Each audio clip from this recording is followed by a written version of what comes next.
बिस्मिल्लाहिर रहमानिर रहीम। मन तमस्सक बिसुन्नती इंद फसादी उम्मती फलहु अजरु मियति शहीद। आक़ा इनामदार सल्लल्लाहु अलैहि वसल्लम ने फरमाया कि जिस शख्स ने पुरफितन दौर में मेरी एक सुन्नत को जिंदा किया उसके लिए 100 शहीद का सवाब है। शहादत कितना बड़ा मकाम व मर्तबा है कि खुद सैयदुल अंबिया फरमाते हैं, सुम्मा उक़तल सुम्मा उहिया सुम्मा उक़तल सुम्मा उहिया सुम्मा उक़तल सुम्मा उहिया, कि अल्लाह के रास्ते में कत्ल कर दिया जाऊं, फिर जिंदा हो जाऊं, फिर कत्ल हो जाऊं, फिर जिंदा हो जाऊं, फिर कत्ल हो जाऊं, फिर जिंदा हो जाऊं। और फरमाया कि शहीद के खून का एक कतरा जमीन पर गिरने से पहले अल्लाह रब्बुल इज्जत उसको दीदार कराते हैं और उसके गुनाहों को माफ कर देते हैं। शहादत इतना बड़ा मकाम व मर्तबा है, लेकिन एक सुन्नत को जिंदा करने वाले के लिए सवाब 100 शहीद का है। इसलिए कि सुन्नत की इतनी बड़ी अहमियत इसलिए है कि जिस कौम में, जिस मुआशरे में बिदअत आ जाए, उसमें एक बिदअत को खत्म करने के लिए कई नस्लों को गर्दनें कटवाना पड़ती हैं, कई नस्लें कुर्बानी देती हैं, तो वो बिदअत खत्म होती है और फिर वहां सुन्नत की रोशनी आती है।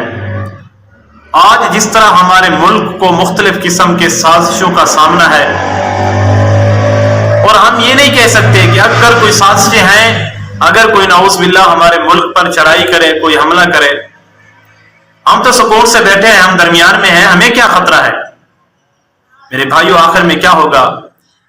ऐसे होगा जैसे परिंदा कहे कि मेरा घोंसला और मेरा घर तो दरख्त पर है, कटाई तो दरख्त की हो रही है, मुझे क्या खतरा है। आखिर में क्या होगा कि उसका घर बिखर जाएगा तिनकों की सूरत में। तो इस मुल्क की हिफाजत के लिए जिस तरह हमारे लिए दुआएं और जान और माल की कुर्बानी जरूरी है जरूरत के वक्त, इसी तरह मेरे भाइयों अकीदे के लिए भी यही चीजें हैं। आज एक सादा सा मुसलमान जिसको नमाज, रोजा, हज, ज़कात इन तमाम चीजों से दूर है, दीन के मसाइल का पता नहीं है, लेकिन वो अपने अकीदे के लिए एक इंच भी पीछे हटने के लिए तैयार नहीं है। उसको तरह तरह की मिसालें दी जाती हैं। कभी यूं पेश किया जाता है कि दीन को मौलवियों ने महदूद कर रखा है, कभी यूं मिसालें दी जाती हैं कि भाई जो हुजूर ने किया वो आपके लिए नमूना है, तो हुजूर ने तो 11 शादियां की हैं, आपको तो 4 का कहते हैं। कभी ये कहा जाता है कि यार ये काम कर लो, नेकी है, कर ली तो क्या हो गया। मेरे भाइयों, दीन तो हुजूर सल्लल्लाहु अलैहि वसल्लम के होते हुए मुकम्मल हो गया। अल-यौमा अकमलतु लकुम दीनकुम व अतममतु अलैकुम निअमती, दीन मुकम्मल हो गया। अब ऐसी कौन सी नेकी है जो ना सहाबा किराम ने की है, ना कुरान में आई, ना हदीस में आई, और फिर वो हमें याद आ गई है। तो उस बेचारे को जो अकीदे से एक इंच पीछे हटने के लिए तैयार नहीं था, उसके ईमान पर डाका डालने के लिए उसको तरह तरह की मिसालें दी जाती हैं।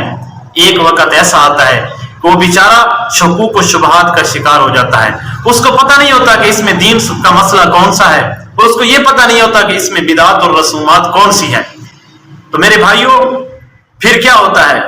फिर यही होगा कि एक वक्त ऐसा होगा कि लम्हों ने खता की, सदियों ने सजा पाई, कि थोड़ी वक्त की गलती होगी और सजाएं जिसके बारे में अल्लाह रब्बुल इज्जत हमें माफ फरमाया। अल्लाह रब्बुल इज्जत ने फरमाया, इन्नल्लाह ला यगफिरु अन युशरक बिही व यगफिरु मा दून ज़ालिक, इन चीजों को माफ नहीं करूंगा, बाकी सबको माफ कर दूंगा। वो क्या है? यही है कि ये बिदात, ये शिर्क वगैरह, इसको माफ नहीं करूंगा।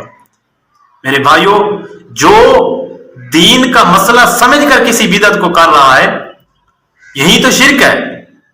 यही तो है कि वो ये कह रहा है कि जो मसला कुरान और हदीस में नहीं आया, वो ये जुबान हाल से दावा कर रहा है कि मैं दीन के मसाइल को बेहतर जानता हूं। जो कुरान और हदीस में मसला नहीं आया, ये अपनी तरफ से लोगों के सामने मन घड़त पेश कर रहा है, ये तो खुदाई और नबी होने का दावा कर रहा है।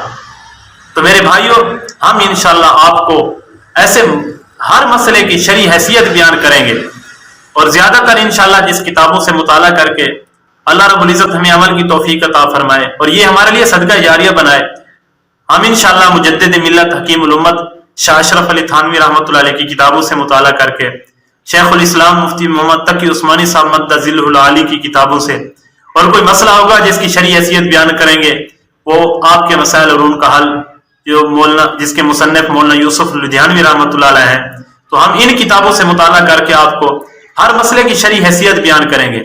آپ ہمارے چینل کو ضرور سبسکرائب کریں تاکہ ہماری ہر ویڈیو اور ہر مسئلہ تسلسل کے ساتھ آپ لوگوں تک پہنچتا رہے. السلام علیکم.